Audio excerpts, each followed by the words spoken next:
This is a KYU Media production. People didn't feel supported. They just felt like there was either disciplined people or there was losers. We really felt in our heart of hearts that it was our lifelong mission to make sure that no one felt that way again. We had some uni kids try and build us an app, that didn't work. We did an offshore experience, that was, 300 grand down the drain. Bootstrapping was the best way to go, and that's exactly what we did. Brand building is it's a real multifaceted thing, and I think it's a long game approach. I don't think it's something that instantly returns. If your business was a person walking into a room, what do you want people to feel when they shake their hand and get introduced to them? Equalution had a warmth and an energy about it that people liked. E-commerce founders and that whole drop shipping kind of model has created a society of you put this in and you get that out. Okay, there's ROI, and of course there is a commercial aspect to every decision, but some people are put on this planet to solve a problem as well. And sometimes it's about getting a message out. I had lots of lunches with big businessmen and, VC firms and stuff, and I met some really not nice people, just like, I don't like their vibe, I don't know what it is. It's a no from me. You're not my person. All right, well, I spoke at Business News Australia. It was a E2E summit, for entrepreneurs. And I often, I'm not funny, but I just will make jokes. And I know I'm not funny. No one laughed. And I was no one laughed. I was laughing on stage with myself. And literally it was just, I was thinking in my head, tough crowd, really tough crowd. Yeah, it's one thing, you feed off the energy if there's a good energy, if there's none, you just entertain yourself. But it wasn't not funny. And my boyfriend was in the crowd and you could hear him giggling. It's just you two laughing. It was just us. And lucky he was there and just have no interest at all, but yeah, it's so We're gonna leave that in, that's good. Yeah, I know. We're good to go? Jade Spooner, welcome to the show. Thank you for having me, I'm really excited. Now, let's start with, how do I say the business that you have epically built with your partner? Equalation. Epically built, but didn't epically name, I think, because everyone has their own way of saying it. We say Equalution. But some people say Equalation, Equalution, whatever tickles your fancy. I think that's what we get for I reckon a tricky in this name. Episode I'll say all of those different versions. It's good. But listen, I wanted to get you on the show. I'm very excited to meet you. I'm excited to meet you too. Because I've been following Equalution for a while. Yep. And I just thought it was such a useful thing for my life. Yep. Useful thing for so many of it. It gets shared around so often. You know how good it is. Yeah. It's so smart. And you're very smart. People don't see the whole thing, I don't think. Because when it comes to fitness and all that too, it's very external. It is, yeah. But there's a lot of brains and a lot of strategy behind it. So I wanted to get you here, have a chat. Yeah, I'm excited. So I wanted to ask you firstly, did you ever do business school? Did you ever do anything that helped you think the way you think?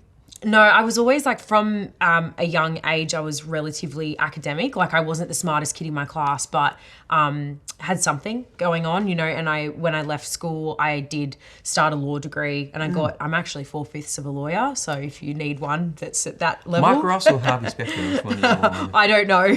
I don't think I was either. I struggled with law school. I really struggled. And I think it was just kind of if you weren't maths or science brain, you just kind of went into law. That was really what the smart kids did. And I just really struggled with it. I didn't have a lot of passion with it. So look, always been very academically capable, but never specifically business orientated, but always, I like people. I like communicating. I like talking, and I can kind of read, or I like to think I can read a room. So that means that, I understand humans, and later in life that's meant understand their needs, understand how to fulfill problems with solutions, and then that's turned into technology and stuff like that. So I think it all part parcel works hand in hand, but didn't for me kick off with a business degree or anything. It started off trying your time as a lawyer. Yeah.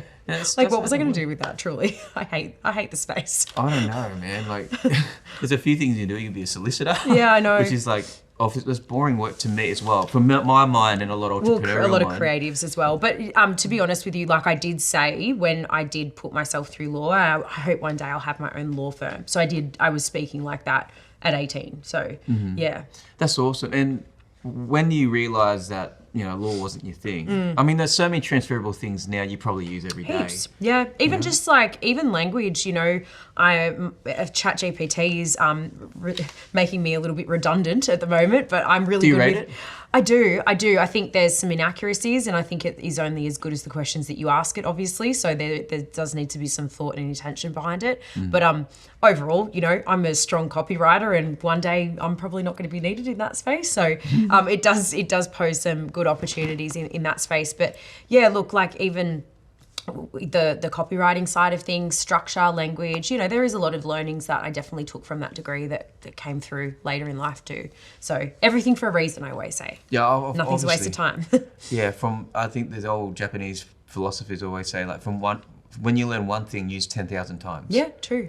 Because, true. Yep. So when you got out of that, how did that whole Equalution start? Because I reckon at the time it was the main one I saw around that was doing the calorie thing. Yeah, look, we were leading the market in that space, and a lot of that space is quite copycat Me Too kind of vibes right now, but 8 years ago I do think we kind of pioneered in that direction. And when we came up with even like our marketing concepts and stuff, it's very easy to copy things on social media, but we were so unique at the time. But basically that business started, so the whole how law ended for me was I got a job at Google, and my co-founder Amal from Equalution got me the job at Google, so we were both Googlers, and basically I was working there, and we were training together, we were best friends, and we decided to start fitness modeling. Don't ask me why I thought bodybuilding was a good idea, but basically it was a way for us to take it to the next level. Sure. And I actually think from like a discipline standpoint, it probably served me, pretty well as well. But yeah, so we started prepping for our first fitness model show, and we did it under really strict conditions. So we were sort of privy to a time where chicken and broccoli was the answer in terms of dieting and getting lean, and then that was bloody it. You don't eat anything else if it's not chicken, broccoli, fish, or asparagus. So that's how we dieted, and we did so for 6 months, and we sort of looked pretty average when we stepped on stage and weren't too happy with ourselves. And we thought, after so much effort, how can we not be like, exactly aesthetically as we intended? And we started looking for answers. We heard of this guy in our area who was prescribing meal plans where people were eating ice cream and they were losing weight, and we thought, sign me up. We hadn't had ice cream for 6 months at that point, so we were really happy to have ice cream. Because at that point, I guess with that broccoli and chicken, anything outside those two, or carbs and all that, you'd feel absolutely shit and guilty. Yeah, There's totally. Shame and guilt attached to it. Well, you know what? That's really important, because relationship with food was really something that was sacrificed through clean eating, and something that we repaired through the science-based method that we learnt being flexible dieting.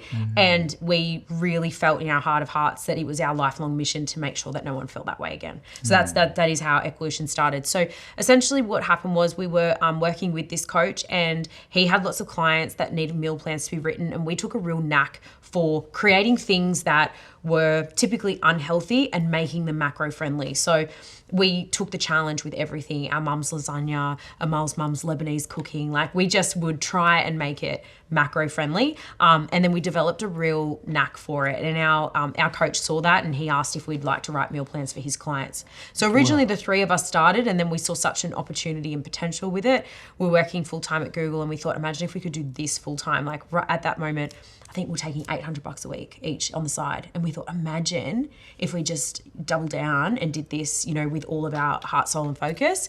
So we went to him with the idea, and he wasn't too interested. He's still one of our really great friends today, which is really cool. That's really nice. Yeah, we went to his wedding at the end of last year, and it was, so cool. We were kind of all on the dance floor like, oh, look where we got to. Like, remember that time? Yeah, remember that time? Yeah. Because we used to, I don't know if you know of any of like the ASN stores, the supplement stores, but basically he used to manage one of them, and we he had a little warehouse at the top, and we used to do our team meetings up there. We used to sit on protein buckets and stuff like that. So it was pretty cool. Anyway, so still one of our great friends to this day, but didn't want to do that on a full-time basis. So Amal and I took the plunge ourselves, and essentially where tech came into that equation was we were doing things very, very manually. And at the time, I remember Amal called me one Saturday, and she was like, it was a service-based business, and it was all very manual. Automation was sort of not on anyone's radar at the times. We have a lot of things now through, email marketing automation, or Thinkific for, learning education platforms and things like that. There's lots of opportunity now to be able to scale things and sort of eliminate the opportunity of repetition. But back then we were just like, we need to create an app. So that's the best way forward. And being Googlers, we thought what better place to do it than go to Silicon Valley. So we quit our full-time jobs and we took a one-way ticket to Silicon Valley to build the app, and didn't build the app there. but the idea was there, We got there, we blew most of our life savings over there, living there for about 4 or 5 months. Awesome. And at the end of our journey, we went to a summit. It was powered by Google and it was called the Startup Grind.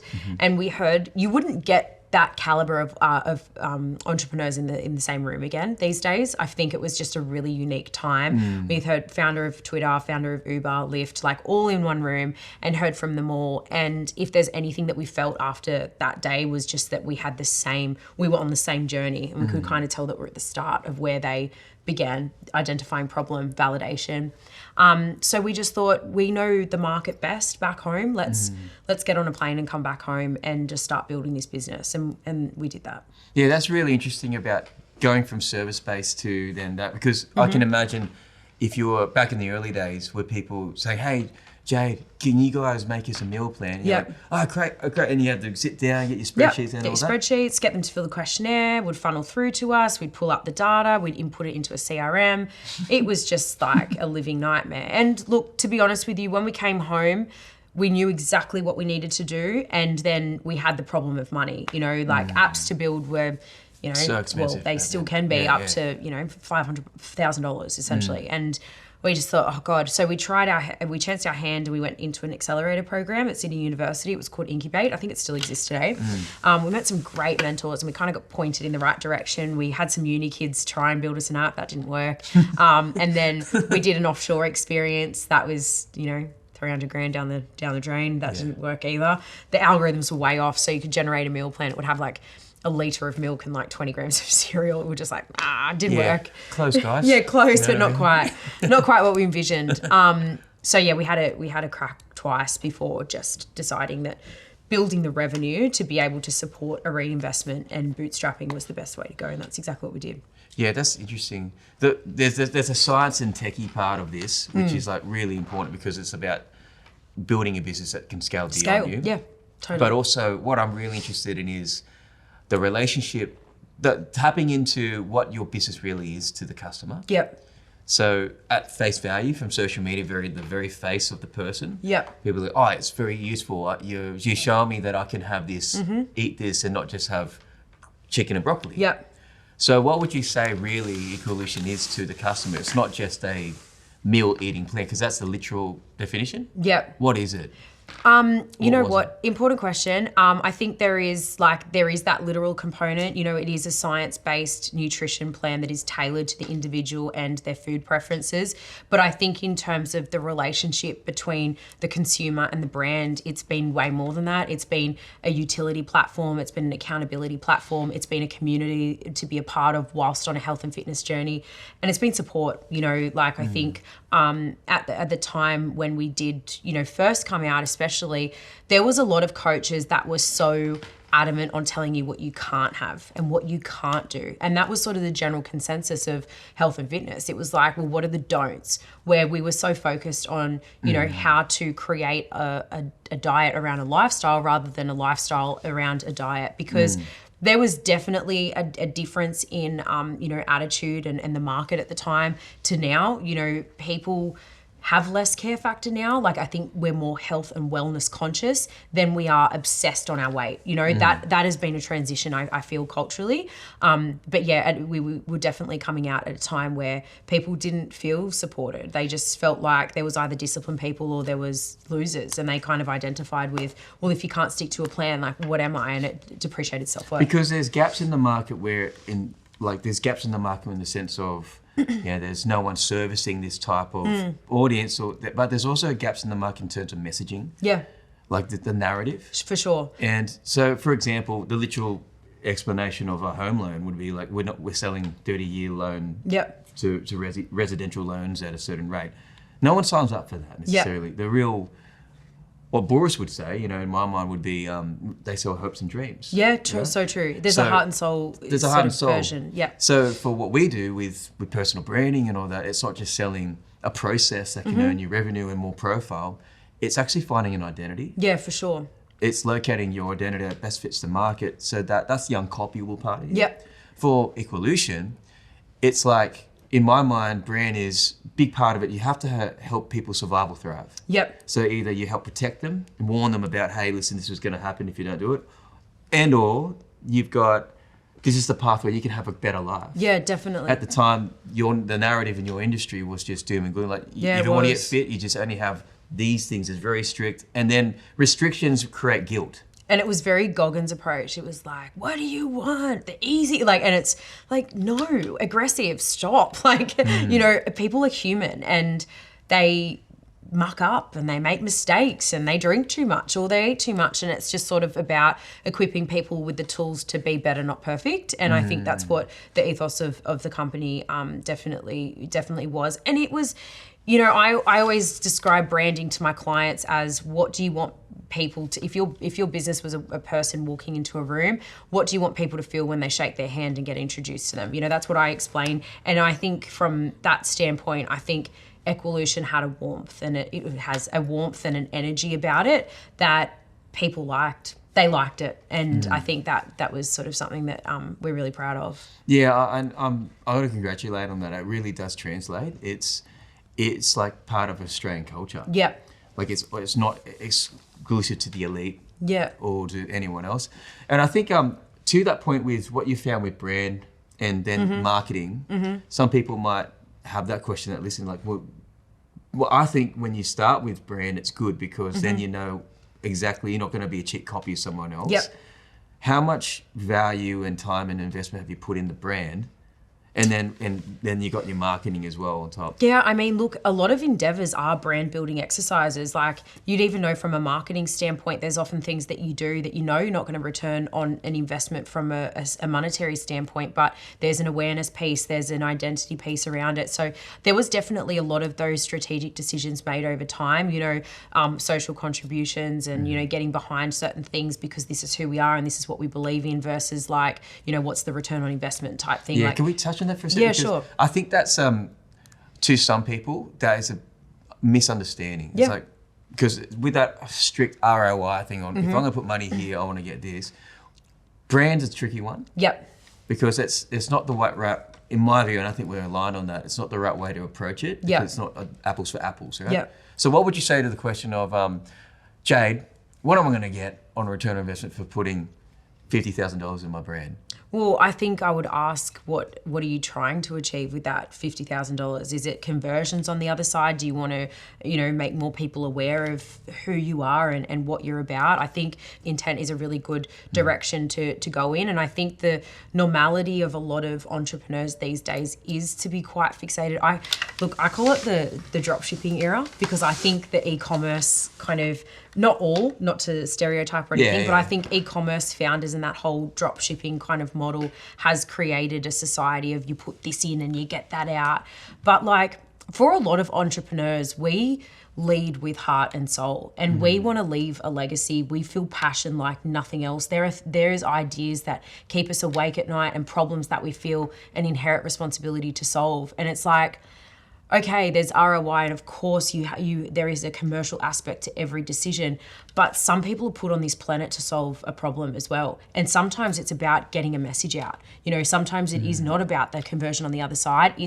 We've got to make more people aware of this, because I guarantee if you've got a product or service on the other side of that is, you know, irrefutable as the best elite, you know, you've really put everything into this, and you also have a unique selling proposition that can't be ignored, it's going to sell if you get the audience. So sometimes for people, it's about eyes on brand. If you're not, I always think, like, you know, I hope that, you know, in future I'll have like a venture capital firm. That's like my ultimate goal, to be an angel investor and sit on boards, advise, and put my money behind things that I really believe in, you know, and back founders. But yeah, look, one of my like burning kind of can't really help but acknowledge is the power of like someone with an audience now.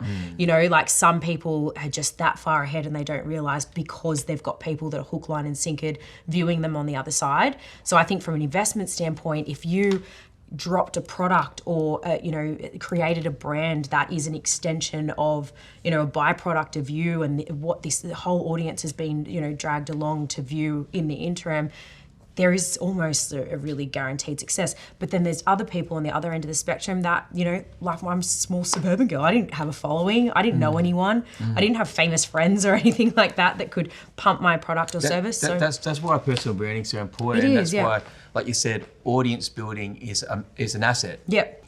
Back to your point actually on the drop shipping era, because what that did, and I agree with you, is when you have a trend of, hey, this seems to be the new formula. Put money into the machine, pull the lever, and you get money back. Yeah.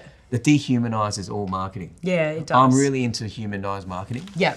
Because when we can dehumanize our audience very quickly. 35 to 45-year-olds, data points are a number, X amount. Geographic, yeah. Yeah, that's a helicopter view, and that's like playing chess. I get it. But when you're talking about brand, you've really got to look at what car do they drive. Yeah. Yeah, where do they eat? Yep. Yeah, where do they attend? That's humanizing the process. Definitely. I hope you're enjoying the episode so far. My name's Dre, I'm from KYU Media. The number one question we all need to be asking ourselves is this: why should anyone choose you over your competition? Everyone offers a similar product or service, so how will you make yourself stand out? We work with some of Australia's top brands and personal brands on building their relevance and credibility through things like podcasts, campaigns, social media marketing, and personal branding strategies. The first step you can take is to reach out to us via our Instagram or website, qmedia.com. That's KYUmedia.com. Or come to one of our workshops. Now, back to the episode. With the audience building, personal branding is really important because Conor McGregor's The Rocks. Even in Australia, there's people here, and they act as if they're their own media station. Yeah. We pay, traditionally, before social media, you'd pay hundreds of thousands or millions of dollars to be on Channel 7 or Channel 10. And that's a shotgun technique because not everyone's going to be a fit for your audience coming to you.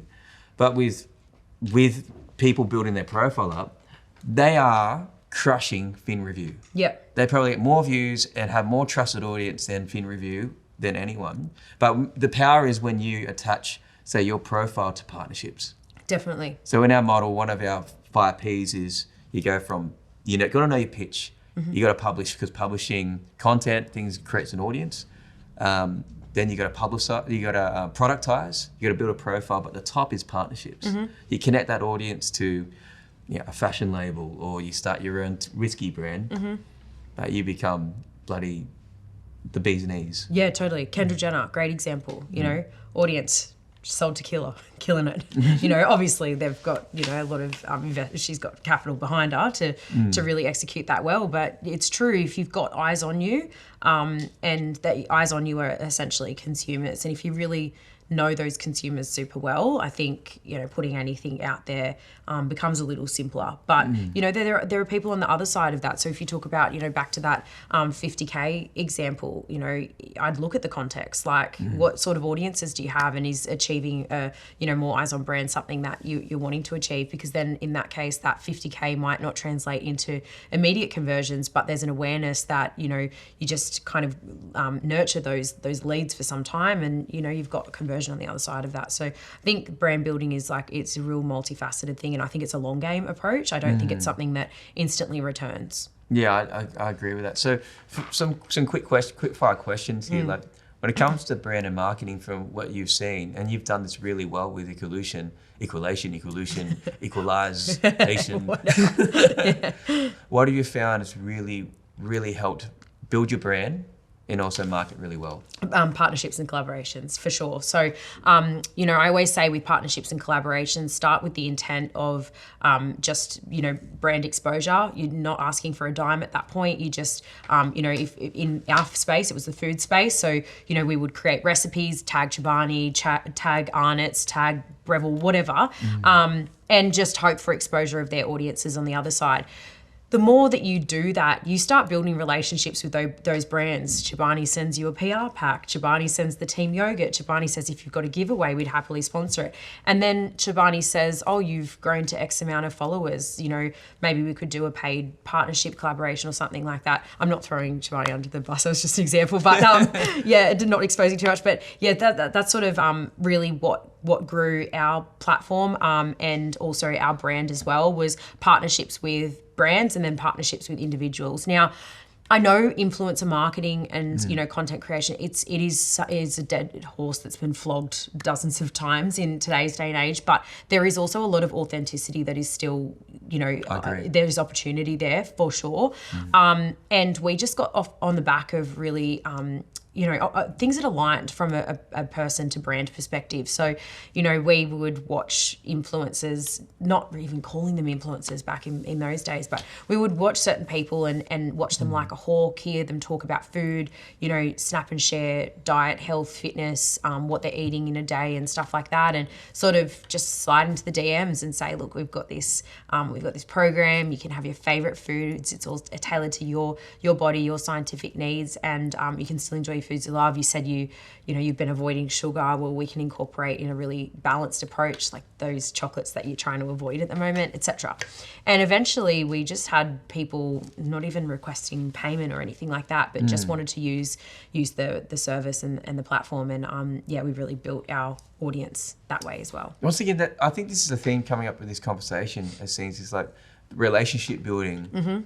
It's one of those assumed things that people do. Yep. But people don't. I know. You know, a really good example that I often speak about is, I know you know my mate Ice, who owns YKTR.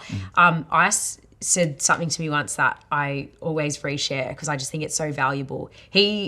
He creates content every single day without fail and has done for years and years and years. He has partnered, he has collaborated, and he's grown the YKTR brand largely through making content, engaging, entertaining, inspiring. And on the other side of that, he says his intent, because he doesn't expect a sale to come from every piece of content. Some things are meant for a laugh, but community building initiatives on the other side of that, he believes that, you know, create enough content and engage enough people on the other side, one day they're going to want to buy a t-shirt and I'll be at the forefront of their mind. And I think that's a really great message. Yeah, that's really, really true. Yeah, I think when it comes back to, say, the marketing side, and I think people would be interested in this, Facebook platforms, you know, what best work for you guys? And do you recommend it's a good reminder, social media is a third party. Yep. I think Facebook and TikTok ads work really well. I think anything that is user-generated content, so like really customer-centric, really organic, I think the carefully curated graphic designs don't necessarily translate as well these days. I think your typical like portrait-style selfie, like I have just started to use this and I'm absolutely loving it, blah, blah, blah. You can sniff a sales pitch a mile away, but if it's genuinely authentic, it converts fantastically. And yeah, just TikTok, I think, and social. So organic versus paid, what do you think of that? I'm a massive organic girl. I think flog it until you can't anymore and you need more eyes on brand and you've got sort of no choice but I built both businesses for a lot of years without the need to do any sort of paid ads until Equalution was sort of like year 5 before we even put money behind it. That's fascinating. Yeah. That's really, really good. Okay, so coming to a halt now, I think your future's huge. Like you're only like 16 years old, right? No, it's like, I'm 30. Oh God, I just turned 31. I hate saying 31. Why? It's just such an odd age. I'm 31. I'm proud of it, but like I'm 31. Yeah, I mean, when we were young, we used to say, I'm 6.5. Yeah, I know, right? I'm turning 6 in 4 months. Now you're like, what can I lie about my age? How many years can I shave off without getting away with it? Yeah, exactly. No, I'm 47. No, not really. I'm Asian, so I'll get away for a while. People probably want to know, are you consulting? What are you going to do apart from Equalution or like this? There's a whole bunch of things you do. Yeah, so I currently do have a tech and marketing agency and I am consulting. From like a personal standpoint though, I've been doing that for a couple of years. I think as I was saying to you before we kicked off, I have a vision to have, a VC firm or something one day. I want to be a really active angel investor. I want to sit on the boards of companies that I truly, truly believe in, advise, support founders. I think whilst I have not had a lot of experience in terms of I haven't had dozens and dozens of businesses, I've had a lot of experience, and I even notice in my consulting now, people are better off for just having a conversation. I want to do more of that. And I obviously have some tech stuff that I'm working on as well. I want to launch a business management system for online coaches and personal trainers. And health and fitness is something that's close to my heart. So I think a lot of the businesses that I do support will be in that space, but it's really not to say that that's where it ends. I've got a personal question I want to ask from my perspective. Yeah.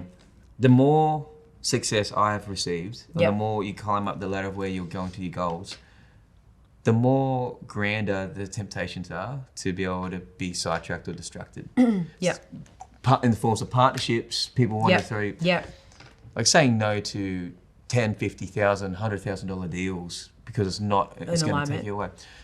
How have you found that's kept you on track when it's almost like, I remember I'll tell you a quick story. Someone's like, can you come and speak? And I'm like, I just can't come and speak. It's like, what's your number? I'm like, mate, I just can't do it. It's like, I'll give you X. Yeah. Like, I can't do it. I'll fly first class. Oh. I still can't do it. Then it starts. And it just keeps going. I'm like, how far does it go? How far does it go? And the answer's still no, but God, like, how do you? Yeah. Look, I've been really fortunate in the sense that I think desperation to make a quick buck can impair your decision making. My Equalution journey has given me some great opportunities of, comfort and financial stability. So I often don't have those influences of like, you got to do something, you got to go do something, take whatever you can get. Like I don't have that influence, but I really live by, if it's not a fuck yes, it's a fuck no. Mm-hmm. And I just really think that if there's not something that's just throwing you at that opportunity, just take the back seat. And I still learn. I'm still learning in that space, like I don't like to start and stop things, but I think even after my previous exit, I've got this sort of I want to be in it for the long haul. I had an 8-year-old. I left at 8 years, and I don't see myself being like short-term girl. So I think that's really the new motto. It's like, could you see yourself in this position in X years' time? One of my reads on you is Jade Spooner is a really relational girl. Really real personable, sharp. Because I think that's really big theme from this episode. People, I think, hopefully will transfer through is there's transactional approaches to life. Yep. And there's things like we're meeting today and catching up with people and keeping an eye on things and touching back. That's very human. Yeah, definitely. And I think more of that, there is plenty of opportunity and time to make money. And I think that you've got to be excited to get out of bed every morning. And I think anything that is, in conflict to that, just have an experience from it or make it short term. Yeah, I think there's a lot to be said about not downplaying the idea that if someone likes you, it's a big deal. Yeah. It matters if someone says, because we've known people in our lives, and our audience would know this, like, they're really good at what they do, but God, they're an asshole. Yeah, and I've met so many people like that, especially going through the exit of my previous business. Like, I had lots of lunches with big businessmen and, VC firms and stuff, and I met some really not nice people, just like, I don't like their vibe. I don't know what it is, you haven't done any LinkedIn digging or anything yet, but you just know it's a no from me. You're not my person to do business with. The conversations are different. The questions are different. Even with investors, I've heard, things about like, well, what's the goal? What's the vision? And then I've heard things like, just numbers focused and stuff. And it's like, they're different conversations. They're totally different conversations. Awesome. Different people. Yeah. That's it. Yeah. Well, Jade, thanks for joining us. Thank you for having me. It was a great chat.